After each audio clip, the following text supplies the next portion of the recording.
आसवा धराई के पियवा गईला परदेसवा पिया भुलाई हो गईला ना। पिया भुलाई हो गईला ना। अपने घरवा के परनिया पिया भुलाई हो गईला ना। अपने घरवा के परनिया पिया भुलाई हो गईला ना।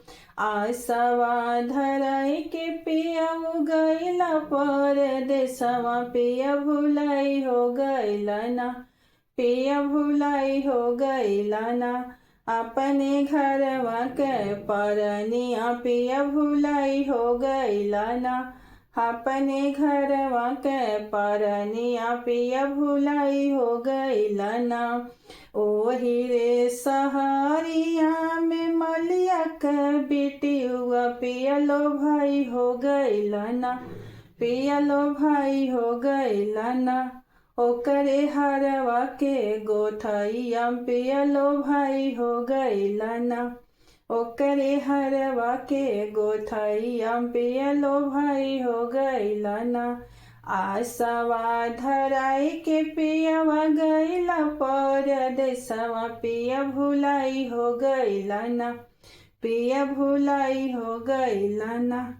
अपने घरवा के परनिया पिया भुलाई हो गईला ना। अपने घरवा के परनिया पिया भुलाई हो गईला ना। ओही रे नगरिया में कहरा के बिटियुआ पियलो भाई हो गईला ना। पियलो भाई हो गईला ना।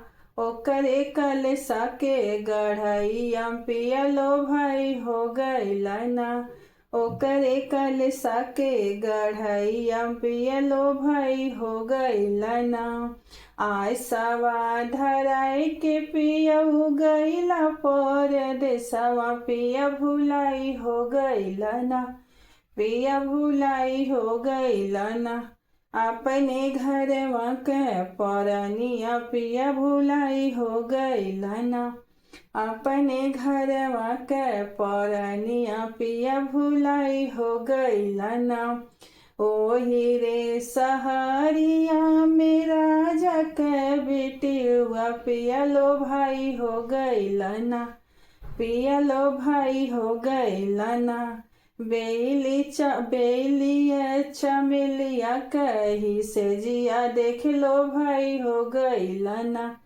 पियलो भाई हो गईला ना।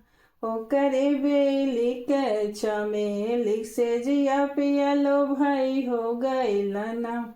आसवा धराई के पिया गईला परदेसवा पिया भुलाई हो गईला ना। पिया भुलाई हो गईला ना। अपने घरवा के परनिया पिया भुलाई हो गईला ना। अपने घरवा के परनिया पिया भुलाई हो गईला ना।